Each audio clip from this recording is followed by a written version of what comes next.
Hi, this is Dennis with Second Chance Tackle. We're back on that Garcia 9000. It's been a day or so. We're going to see if we can put it back together. You saw it was seized. I had some interesting comments come in suggesting that maybe it was seized by being destroyed in a hurricane or something. You know, up here in the Northeast we had Superstorm Sandy. It may very well have been a victim of that, where it got swamped and got set aside in a shed or something and left to languish, and then just accumulated all that salt water and the like. One of the things we didn't do when we were taking the rest of the reel apart, and again the mission here is try and make this thing work again. I've cleaned all the parts for the most part, but I didn't service the spools and the drag. So let's see if we can get started with that. Usually we can just push this spool through. That doesn't look like that's going to cooperate right now. We'll take it off the old-fashioned way. Remove the spring first. The spring sits in a groove, and then we can get the washers out. Sometimes you need to help them along. Sometimes you can just tap them out, and eventually I think that spool, there you go. Yeah, got it out that way. So this is an old school spool, if you will. Kind of like the way that the Mitchells were set up. This is a Garcia, not a Garcia Mitchell, but we have the post, and then the spool would sit next. And we have the interior of this spool, the little cup that holds the drag systems. So I'm going to go ahead and take a cotton swab and clean it out. It looks like it's fairly clean, which is unusual given the condition of the rest of it. Then we have a Teflon washer, a metal washer, a hard washer, an eared washer, hard washer, eared washer, and that spring that goes in the cup. These are all relatively clean, so I'm just going to grab a paper towel as we go back to reinsert them. These do not need to be lubricated. We can use a little bit of oil, and maybe we'll do that when we get them fully assembled again. So I'm going to put that shaft back in for the spool, the first of the Teflons, and then the metal. This one's a D-shaped washer. It's not completely circular, so find the flat spot on the shaft here, and then just push that down. Use a little punch to do that. Then we have the first of the red hard fabric washers. These are in good condition. They usually are. When you find a real 30 size reel of that, you're usually not talking about a reel that's going to be subject to using a lot of drag. So especially when you have a hard washer like this, most parts they're okay. A lot of these you see that they put the Teflon washers in there, which are kind of self-lubricating. But usually you don't see a lot of wear on the smaller reels because you're not fishing a lot of drag. You get up into a 50 or a 60 size, particularly if you're using them in the Great Lakes or if you're using them in salt water for some of the bigger game fish, and it wears the drags, and you're going to see a lot of different things going on there. Okay, so it's easy enough to do the drag system there, and seat the spring inside the groove.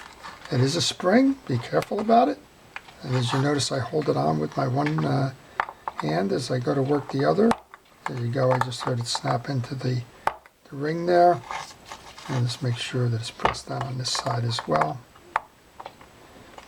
which it is. So that's how you service the drags on these. So hopefully we'll have a functional reel to go along with the functional drag.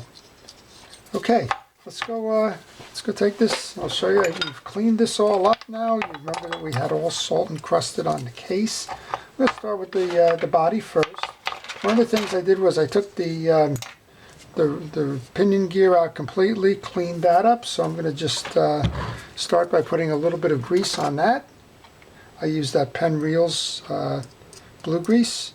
I just recommend whatever grease you use, it's a grease designed for fishing reels. Other lubricants may work for a while, but they won't work as well. And that's the Penn Precision Reel Grease. But again, other manufacturers have it, and it really doesn't matter which manufacturer's reel grease you're using on it, so long as it's designed for fishing reels. Next was the click rotor goes on.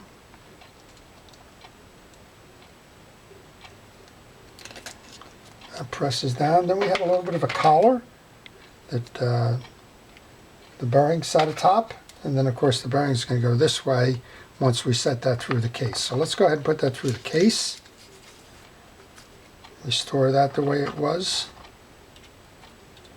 Now this bearing was seized and I was able to spin it free. So this is how to work it. I worked it with some WD-40.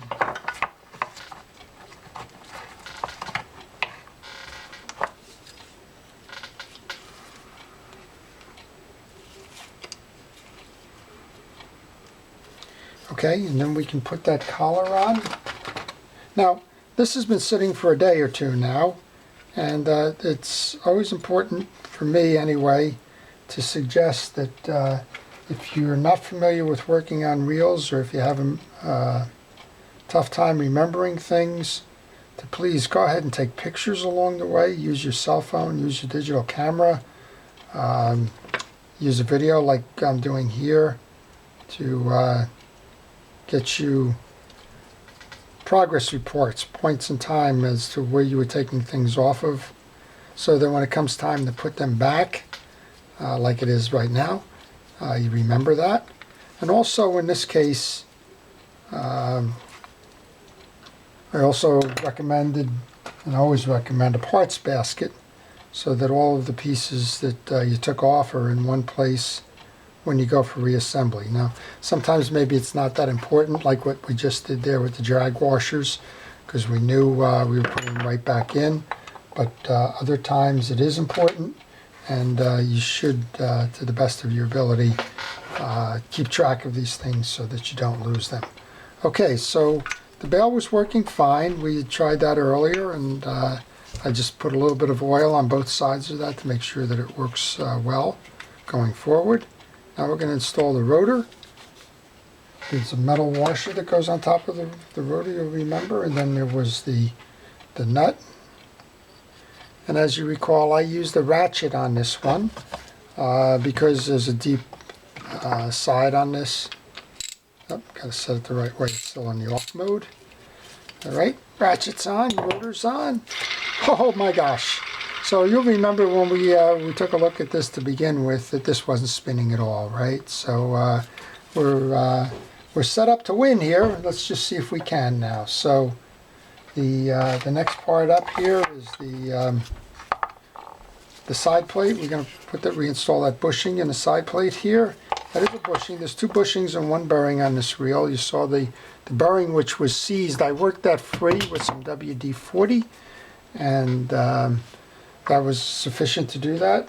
On the bushings, I'm just going to throw a little bit of grease on that, both sides. We can reinstall the main gear. And before I reinstall the main gear, I also had to remove the anti-reverse dog here, just to make sure I got it all cleaned up there. You can see it working properly now. But before, just like everything else, it was frozen.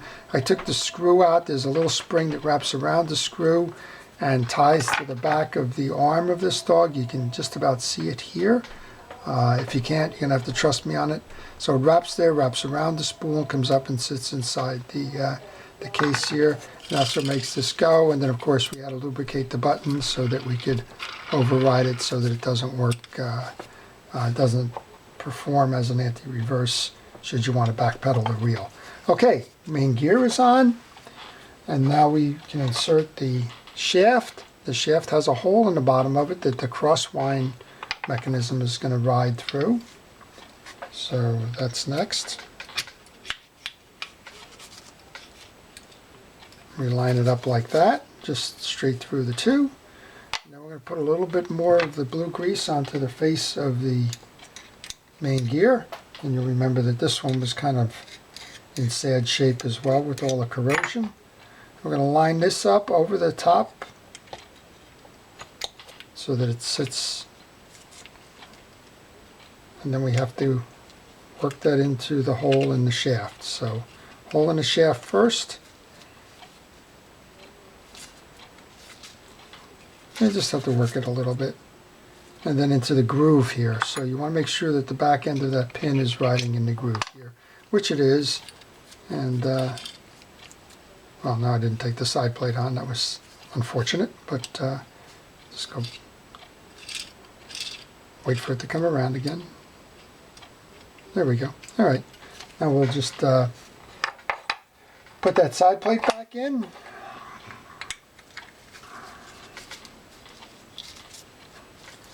And we had the 3 side plate screws. So we took a note on the way of disassembling this that those screws were the same size, so it doesn't matter which piece of the side plate you choose to put those into. There's 3 of them. And some folks were asking me about Loctite. I really recommend against that. I saw a comment the other day that says there is a blue Loctite, which is not as strong as the red. It's cool versus hot, and it's got a good stick to it. And these are the 2. I have them, but a lot of times just don't believe in them, because if a screw shatters in your side plate, you're pretty much done.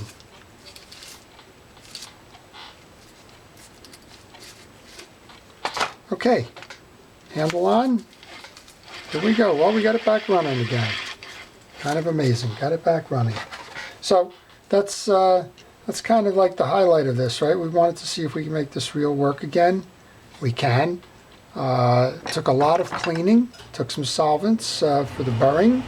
It took a little bit of knowledge in terms of how the reel functions, and took a little bit of patience in terms of trying to make it work. But again, this one came in and was a see what you can do with this reel, and it was all about the